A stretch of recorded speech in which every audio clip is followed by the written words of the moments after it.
Well, it's the Portland Rose Festival time, and I'm with Rich Bear from the Rose Society, and we're going to talk to you about the perfect rose.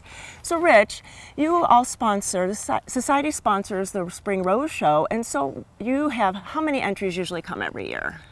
I've averaged them over the last 20 years, and we usually get about 1,300 to 1,400 individual entries, sometimes higher, sometimes lower, depending upon the weather. And so what are the judges looking for? This is a beautiful rose bush here. So what do you look for? Basically, all the rules are set up to have what we think is a beautiful rose, the most beautiful rose win. And there's a lot of things that go into that.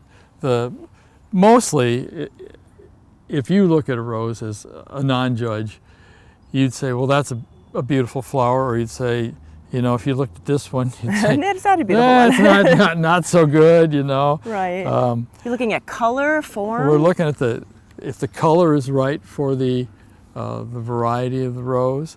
We're looking for the form, the way the rose is opening up. The center is an important feature. A lot of roses have they have a what we call a confused center. There'll be a lot of petals in the center that don't act as a spiral away from the center.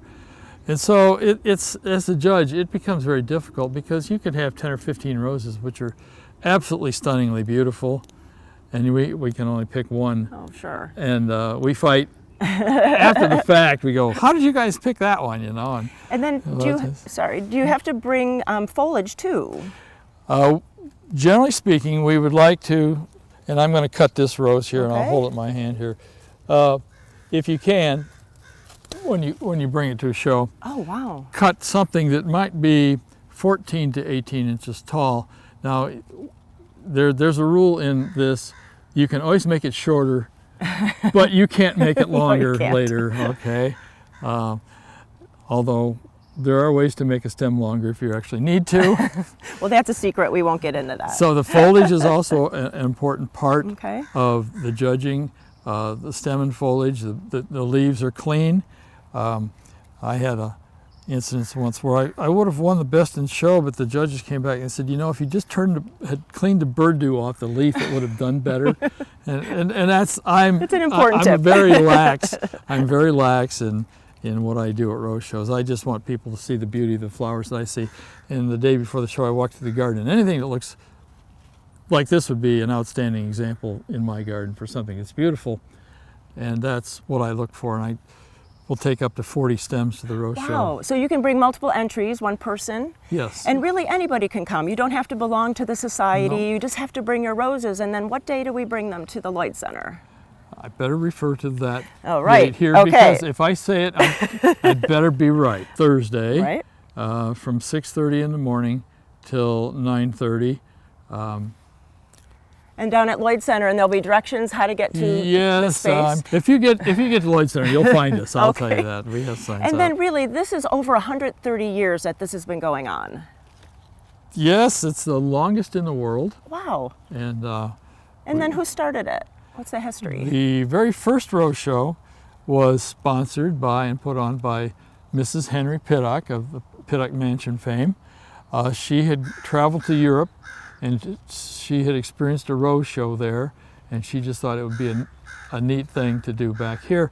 And so she set up a tent in her backyard downtown Portland, and had her friends, who all had gardens and gardeners, bring roses to her backyard under a tent. And it was a charity event, wasn't it? That's what I've read, although the history, every time you read history, you get a little different bent on. And she said there was a dime per admission. She said she made a lot more money than she expected to. That's good. It's always good to have a successful event. Right. And it's been carried on for over 130 years. So Rich, so if anybody can enter, what kind of tips do you give them? What kind of advice? The most important advice to anybody who wants to enter is to actually do it. It's hard to get ourselves motivated to do things. Our rose show is open to anybody that wants to come. We have special areas and people at it. This is novice tables for people that have never been there, and we'll have experienced people who can walk you through every stage of how to get your roses into the show. And if you don't know what they are and the name's important, We'll try very hard to identify the roses for you so that you can enter them in the show. But other than that, it's open. I remember the first time I did, I was scared to death. Sure. Because anything new has that Of course. feel to it. But you're sharing the beauty of your garden, which is my garden. I always say it's always open because I love to have people walk through Oh, it it is because they beautiful. enjoy it. Right. And I enjoy other people's gardens as well. Definitely. But the beauty of the rose is just something unique, and we're giving people an opportunity to see lots of them. Definitely. And really, if you don't want to enter, you don't have a rose to enter, go see this. It's amazing. There's just hundreds and hundreds of roses in one place that you could see at the Lloyd Center. So if you need more information, go to the Rose Society website. All of the information on how to enter is there, and also where to go and just view it. Have a great show. Thank you so much. Well, thank you for allowing us time to go in the air.